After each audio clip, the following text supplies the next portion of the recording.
जी अस्सलाम वालेकुम। आप देख रहे हैं मेरे यूट्यूब चैनल एसके क्रिकेट में। आपका अपना सलमान। उम्मीद करता हूँ आप सब खैरियत से होंगे, खुश भी होंगे, अपने आसपास के लोगों का ख्याल भी रख रहे होंगे। जैसा कि आपको पता है मैं टॉप और लेटेस्ट खबरें लेके आपकी खिदमत में हाजिर होता हूँ। सबसे पहले बात करते हैं, बड़ी खबर निकल के सामने आ रही है और नजम सेठी साहब ने जो बयान दिया है बाबर आजम के हवाले से, वो आप तक शेयर करने के लिए पिछली वीडियो में मैंने किया कुछ, अभी थोड़ा सा जो रह गया वो अभी इस वीडियो में मैं आपके साथ शेयर करने के लिए हाजिर हूँ। इसके अलावा बात करते हैं पाकिस्तान के अंपायरिंग पैनल अनाउंस हो चुका है, जो कि ओडीआई और T20 सीरीज़ के लिए अनाउंस किया जाना था, वो अनाउंस हो चुका है।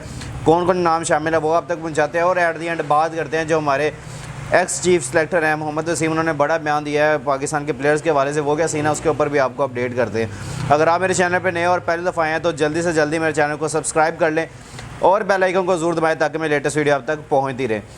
बात करते हैं पहली खबर पर। नजम सेठी साहब ने आज जो हालिया आज उनका जो बयान आया है, इंटरव्यू आया है, उसमें बड़े इंकशाफात उन्होंने किए हैं सिलेक्शन कमेटी के हवाले से, बाबर आजम की कप्तानी के हवाले से, अपनी जो इनके अप्रोच थी कोचेज़ के हवाले से, वो सारी इन्होंने आज बयान किया है। सबसे पहले मैं आपके साथ शेयर करता चलूँ सिलेक्शन कमेटी के हवाले से। उन्होंने कहा कि जब शाहिद भाई से मेरी बात हुई और जब मैं मैनेजमेंट में आया, शाहिद भाई को मैंने बात की उनसे और उनको मैंने जब चीफ सेलेक्टर का ओहदा दिया तो उनसे कहा, उनके आने से पहले वो कह रहे थे कि जब आपके पास एक टीम बैलेंस नहीं हो रही तो आपको चाहिए कि एक कैप्टनसी को से हटा के बाबर आजम को उनको ऑलमोस्ट तकरीबन दो जिसे कहेंगे ना दो फॉर्मेट की कैप्टनसी दी जाए।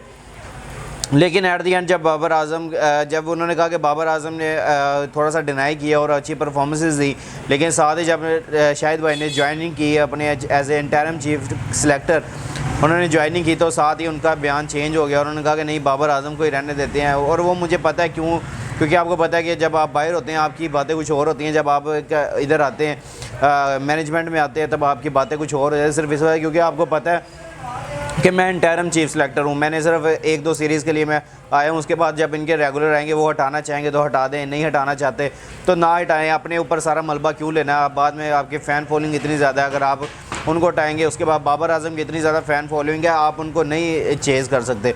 और आपको पता है कि बाबर आजम जिस तरह के प्लेयर हैं और जिस तरह उन्होंने अपने आप को मनवाया पिछले 2 से 3 सालों में, तो वो इस तरह के स्टार बन के निकल के सामने आए कि आपको उनको छेड़ना कि समझ लें कि अपने ऊपर जो आपने इतने साल की इज़्ज़त कमाई है वो बाहर निकालना है।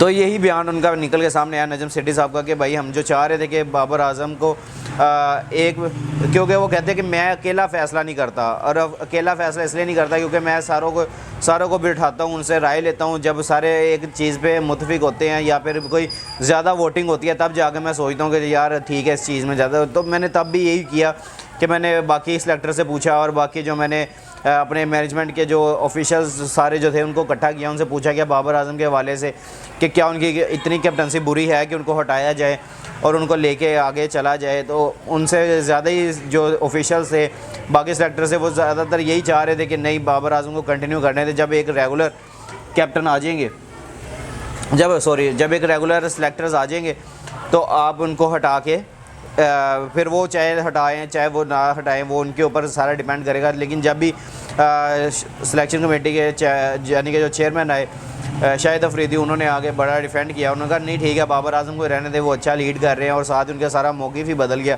तो इसके हवाले से उन्होंने बड़ा कहा। फिर इसके अलावा जो उनके बड़ा बयान उनके सामने आया, उन्होंने कहा कि मैंने बाबर आजम को, जो मैंने पिछली वीडियो आपको बताई थी, वीडियो में आपको बताया था कि भाई नजम सेठी साहब ने उनको बुलाया, जो उनका ट्वीट था उन्होंने बड़ा मुतनाज़ा ट्वीट किया था कि मैंने बाबर आजम को बुलाया और उनको कहा कि आप इस न्यूजीलैंड सीरीज़ के लिए कैप्टन हो। तो वो क्यों बताया गया इसके बारे में आपको बताते हैं कि भाई उनको इसलिए बताया गया कि अब जो आज नजम सेठी ने खुल के बात भी कर दी उस बारे में कि हमने इसलिए बताया कि हम अब सीरीज़ टू सीरीज़ देखेंगे कि बाबर आजम कैप्टनसी कैसी है और उसके बाद वो सीरीज़ जीत के दे रहे हैं। और और उनकी परफॉर्मेंसेस के ऊपर बड़ी बात की है कि अगर उनकी परफॉर्मेंसेस ऐसी होंगी कि आपकी कैप्टनसी के ऊपर भी असरअंदाज हो सकती हैं। मैं बात करूँ, उन्होंने कहा कि if Babar Azam loses series as captain, if Babar's captaincy is questioned by journalist like Waheed, Abdul Majid Bhatti sahab, Yahya Husaini sahab and Mirza Iqbal Baig sahab, then I will think about taking a decision.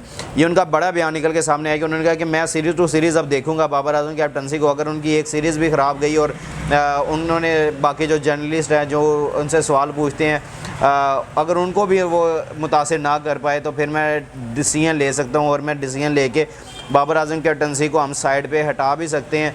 उन्होंने बड़ा बयान दिया। आज मैं ब्रेकिंग न्यूज़ आपके साथ शेयर कर रहा हूँ और आपको बता रहा हूँ कि बाबर आजम कैप्टनसी मुश्किलात से दो चार है, क्योंकि नजम सेठी साहब ने बता दिया अपने इंटरव्यू में कि हम बाबर आजम कैप्टनसी को सीरीज़ टू सीरीज़ देखेंगे और साथ में हम उनकी सारी परफॉर्मेंसेस भी देखेंगे। अगर वो एज ए कैप्टन टीम को नहीं जितवा के दे रहे तो हम उनको हटा भी सकते हैं। लेकिन अभी उनको इसी तरह आपको पता है 2023 का जो वर्ल्ड कप एशिया कप है तब तक तो इनको कंटिन्यू किया ही जाएगा और ज़रूरी है कि उनको रखना ही पड़ेगा आपको, क्योंकि आप एकदम से नया कैप्टन लेके आ नहीं सकते।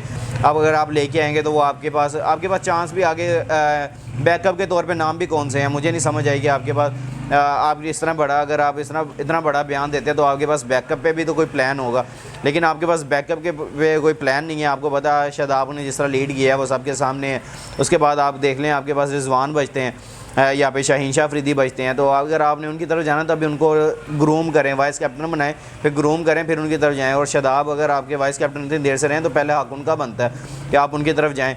लेकिन अभी हम बाबर आजम को बैक करेंगे। हम as a fans as a cricketer lovers जो हैं हम उनको बैक करेंगे जिस तरह की वो क्रिकेट खेलते हुए आ रहे हैं और टीम को लीड करते हैं। और आपने देखा होगा उनके टेन्योर में हमने सेमीफाइनल खेला है, फिर उसके बाद फाइनल खेला है 2022 के वर्ल्ड कप का। तो आपके पास एक चांस एक प्रॉपर होना चाहिए कि आप इतने बड़े क्रिकेटर को साइड लाइन करें तो आपके पास एक पूरा जवाज़ होना चाहिए। तो यही जो चीज़ें निकल के सामने आ रही हैं ये नजम सेठी साहब के लिए और मैनेजमेंट के लिए और पूरे पीसीबी ऑफिशियल्स के लिए दर्द सर बनी हुई हैं कि वो किस तरह बाबर आजम को साइड लाइन पे करेंगे। अगर वो इस तरह की सीरीज़ में क्योंकि अब न्यूजीलैंड की सीरीज़ है आगे, आपको पता है कि उसके बाद आपने 3 खेलने ओडीआईज़ अफगानिस्तान के साथ, फिर उसके बाद आपकी टेस्ट है 2 टेस्ट हैं, फिर उसके बाद आपने आगे एशिया कप खेलना है, फिर वर्ल्ड कप खेलना है, फिर उसके बाद आपने ऑस्ट्रेलिया का टूर करना है। तो आपके पास अभी क्रिकेट है आपने देखना है। तो ये सारी जो सिनेरियो अभी निकल के सामने आ रहा है ये बाबर आजम के लिए और उनकी जो कैप्टनसी के लिए बड़ा थ्रेट है। और उनको इस तरह सीरीज़ से पहले इस तरह के बयान बाहर निकाल देना तो ये उनके मोराल को पता नहीं क्यों डाउन करने के लिए आप इस तरह करते हैं। जब भी वो किसी टूर पे होते हैं या सीरीज़ पे होते हैं तो तब आप इस तरह के बयान निकालने शुरू कर देते हैं। इस तरह उनके मोराल जो है वो कम होना शुरू हो जाते हैं। तो यहाँ पर थोड़ा सा मैं खफा हूँ और मैं जिससे कहूँगा कि मैं थोड़ा सा नाराज़गी का इज़हार ज़रूर ज़ाहिर करूँगा नजम सेठी साहब की तरफ और साथ में उनकी मैनेजमेंट जो भी है जो ये चाह रहे हैं कि बाबर आजम को इस तरह हटा दिया जाए। तो आप उनको ठीक है एक चांस दें, उनको ठीक है देखें, लेकिन जब सीरीज़ ख़त्म हो उसके बाद उनसे बात करेंगे भाई हम इस तरह करना चाहते हैं। और जो बात करके एक अच्छा वे यही है कि बात करके उनसे सारा कुछ डिस्कस करके फिर अगर वो छोड़ना चाहते हैं तो आप उनसे साइड पे हो गया बात करके आप उनसे ले सकते हैं कैप्टनसी। तो आपको यहाँ पे थोड़ा सा सॉफ्टनेस दिखानी चाहिए। आपको अपने प्लेयर्स को बनाना है तो अगर आपने उनको कैप्टन बनाना है तो उनको टाइम दें। ठीक है 2-3 साल से अगर वो कैप्टन है तो आपको उनको और टाइम दें। वो अब ग्रूम कर चुके हैं, अब वो सारी कंडीशन को समझ चुके हैं, अब उनको सब पता है। अब 2023 का जो वर्ल्ड कप है वो सबसे बड़ा इनके लिए इम्तिहान हो सकता है इनकी कैप्टनसी के हवाले से, इनके आगे फ्यूचर गोल्स के हवाले से। तो ये सारा अब नजम सेठी साहब ने आज क्लियर करके बता दिया। तो देखते हैं होपफुली बाबर आजम इस पे स्टैंड ले और अच्छे तरीके से परफॉर्मेंस करे और हमें ये सीरीज़ जितवा के दे और जो क्रिटिक्स हैं सारे उनका मुंह बंद करें। तो हम भी उनके पीछे खड़े हैं और पूरी आवाम उनके पीछे खड़ी है और जितने बड़े लवर्स हैं सारे उनके पीछे खड़े हैं। हम उनके लिए स्टेडियम जाते हैं, उनके लिए सब कुछ करने के लिए, उनको बैक करने के लिए जाते हैं। तो और यहाँ पे बात भी करें उनके हक़ में तो हम उनसे प्यार करते हैं तो करते हैं, अदरवाइज़ हमें क्या ज़रूरत है। ऐसे चलें एक वो अलहदा इशू है, बाकी देखते हैं इंशाल्लाह अल्लाह ताला जो भी करेगा अच्छा करेगा।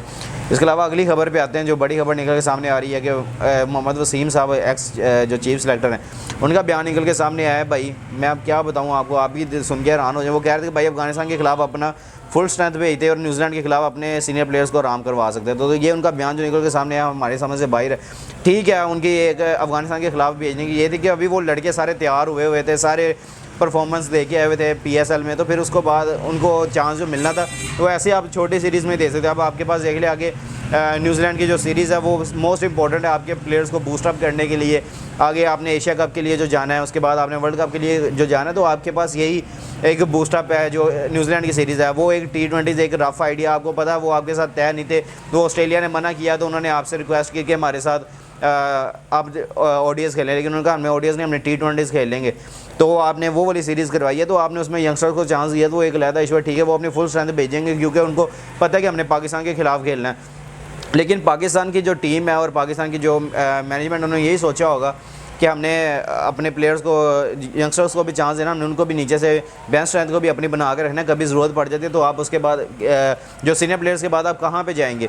तो ये सारा जो सिनेरियो था, इस वजह से आपने अपने यंगस्टर्स को चांस दिया था अफगानिस्तान सीरीज़ में, और अपने न्यूजीलैंड की सीरीज़ में आपने सीनियर प्लेयर्स की वापसी इसलिए कराई कि आपने वो वर्ल्ड कप की तैयारी है, आपके पास ज़्यादा ओडीएस मैचेस नहीं है। T20s में आप ठीक है वहाँ पे भी दे लें। अब मुझे लग रहा है कि बाबर आजम ज़्यादा यंगस्टर की तरफ जाएंगे, लेकिन जब आप सीरीज़ जीतेंगे मुझे पता तब जाएंगे। लेकिन मुझे लग रहा है जहाँ पे कि पहले दूसरे मैच में भी ये यंगस्टर की तरफ ज़्यादा चांस देंगे, जैसे साइम अयूब की तरफ दे ले, हारिस की तरफ दे ले, इनकी तरफ जाएंगे वो।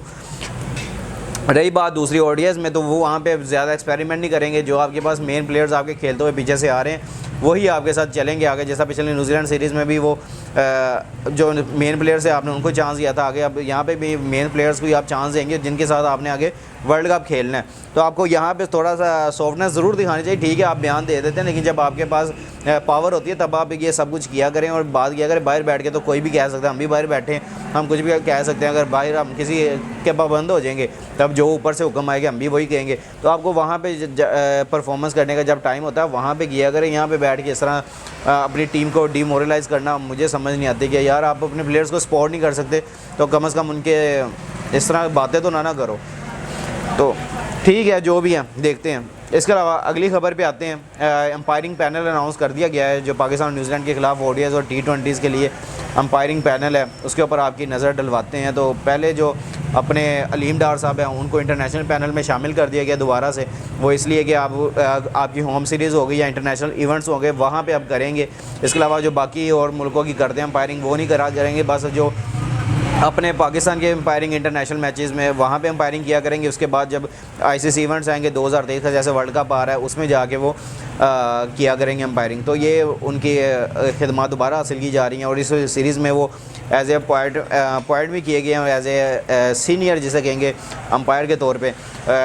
पैनल में आपको एक दफ़ा पढ़ के सुना देता हूँ जो पैनल अनाउंस किया गया। एहसन रज़ा साहब, अलीम डार साहब, आसिफ यकूब साहब, फैसल अफरीदी साहब, फिर उसके बाद जॉल विल्सन है ओडीएस के लिए सिर्फ, फिर उसके बाद लैंगस्टन है वो ओडीएस के लिए, फिर राशिद रियाज साहब, इनको इंट्रोड्यूस करवाया गया है इस एम्पायरिंग पैनल में। फिर उसके बाद मैच रेफरीज़ की बात करें तो अली नकवी साहब T20s के लिए और क्रिस ब्रॉड हैं वो ODIs के लिए हैं। तो ये आपका तगड़ा अंपायरिंग पैनल भी अनाउंस हो चुका है आगे सीरीज़ के लिए। तो ये आपके लिए सबसे बड़ी जो मज़े की सीरीज़ जाने वाली है। तो हम तो मैचेस स्टेडियम से जाकर लाइव देखेंगे इंशाल्लाह, जो लाहौर को मिले हैं, बाकी जो ODIs और बाकी उनको मिले हैं रावलपिंडी को और कराची में, तो वो वहाँ पर जाके लोग इंजॉय करेंगे इंशाल्लाह।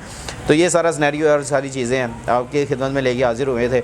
अगर आपको मेरी ये वीडियो पसंद आई है तो जल्दी से जल्दी लाइक शेयर और कमेंट्स कर दिया करें। और जिस भाई ने अभी तक मेरे चैनल को सब्सक्राइब नहीं किया हुआ जल्दी से जल्दी भाई नीचे सब्सक्राइब कर दो यार। ताड़े हाथ से बह के वीडियो बना रहे हैं थले सब्सक्राइब करके तो सब्सक्राइबर भी बताओ तो वॉइस टाइम भी मेरा पूरा कराओ। चलो शाबाश। तो इंशाल्लाह मिलते हैं नेक्स्ट वीडियो में। अपना और अपने आसपास के लोगों का ख्याल रखिएगा और दुआ में हमें भी याद रखिएगा। टेक केयर, अल्लाह हाफिज़।